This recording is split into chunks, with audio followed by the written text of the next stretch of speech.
Ito po si Joe Air Twin Stroller. Good for newborn up to 3 years old. Depende pa rin po yan sa laki. Timbang ni baby, kakayanin po siya ng 4 to 5. Pero possible po yan dahil heavy duty po siya. Okay? So, compact folding. Yan. And then, meron po siya kasamang dalawang bag hook. Like new condition po ito. And then, ready to use.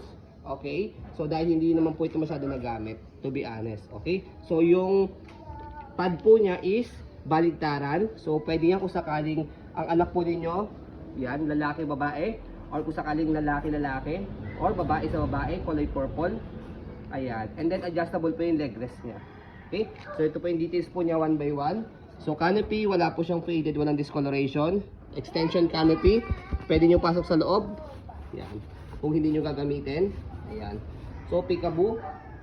Yan yung peekaboo niya. Okay? So, sa pag-fold po sa kanya, yan lang. So, sitting pad, ganyan po siya kapag nakaupo. Yan. So, maganda sa kanya malapad. Okay? So, 3 harness, yan. Okay?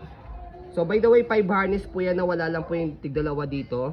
Pero no problem for that kasi may mga baby po talaga, just like yung baby po namin, ayaw ng harness sa shoulder. Gusto niya dito lang. Naiinis. Okay? Yes, ang importante sa kanya, meron siyang harness para sa body and then meron siyang front handle. Okay? Kaya not big deal siya. So, press nyo lang po siya. Ayan. Wala siyang putol. Na-misplace kaya din na makita eh. Yan. Okay, ganyan din sa kabila. Ayaw kasi ng baby na. Meron din naman mga babies ng ayaw ng harness. Okay? So, depende pa rin po yan kung sa kagustuhan ng baby po ninyo o sa kagustuhan po ninyo kung okay na po sa inyo yan. Ang importante is, masabi po namin yung details po niya. Front handle, ayan. Meron siyang pad, as you can see. Yung brand, okay na okay, hindi siya faded. Wala siyang sira. So, press nyo lang po dito sa gilid. Angat nyo lang po siya. By the way, dalawa po yan. Kung gusto nyo tanggalin parehas. Pero kung isa lang, pwede rin naman. Pag ilalagay nyo si baby. Okay? So, leg rest niya, adjustable. Press nyo lang po dito sa ilalim. Meron kayong mapipress dyan. Pull down. Pagka nakaupo. Yan. Okay? So, dito yung footrest niya. As you can see, yung footrest niya, no? Wala siyang gasgas o wala masyadong halos gasgas kasi nga po talagang hindi talaga nagamit yan masyado. 6 months lang ata. Okay? So angat nyo lang po. Pagka gusto nyo nakahiga, adjust natin sa likod para makita po ninyo kung gaano siyang kahaba kapag nakahiga.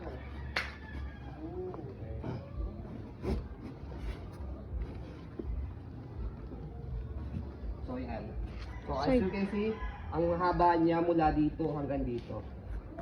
Yan. Okay? So yan, ganyan po siya kapag nakahiga. So regarding sa gulong, yan. Check nyo yung gulong, hindi siya pudpod. Ayan. Okay? So kung gusto nyo pong one way lang, angat nyo lang po yan. Ganun din sa kabilang side. Yan. Ang purpose niyan is kung i-heli nyo si baby, hindi magro-rotate, hindi mag-swivel yung gulong. Yan. Okay? Saka natin ibababa. Okay, so regarding naman po sa body frame sa kabilang side, yan yung details. Ayan.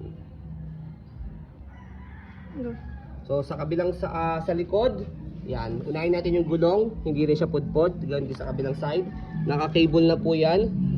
Yan, para kung gusto niyo pong stopper niya, isa na lang po yung tatapakan ninyo. So nakaangat, naka-go yan, baba nyo lang po ito para mag-stop. Ayan. Okay.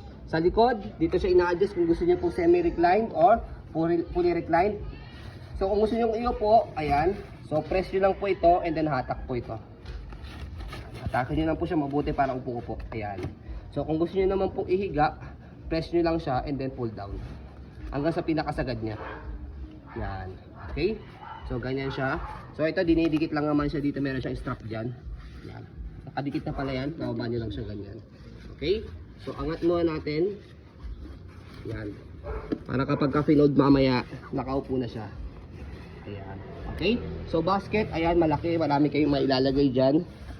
Yan. 15 kg yung maximum po niya. Huwag nyo i-over weight para hindi siya masira. Hindi magasgas dito. Yes. Ibig sabihin hindi overuse. So, nangyari, sa mga stock po namin do, karamihan may mga minimal scratch dito kasi kapag pinofold siya nakatayo. Ito, wala masyado. Okay, body frame naman po sa kabilang side yun yung details. Yan.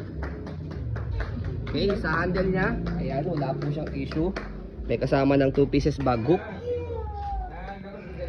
proper fold. Ayan. So sa pag-fold po niya, stroll muna natin para makita niyo po na wala siyang issue kapag ginamit. So ayan. Okay. So next, sa pag-fold po sa kanya, ganito lang po, make sure na naka-fold yung canopy. Nakaupo po ito, sitting pad po siya. So next, so sa handle niya dito, meron siya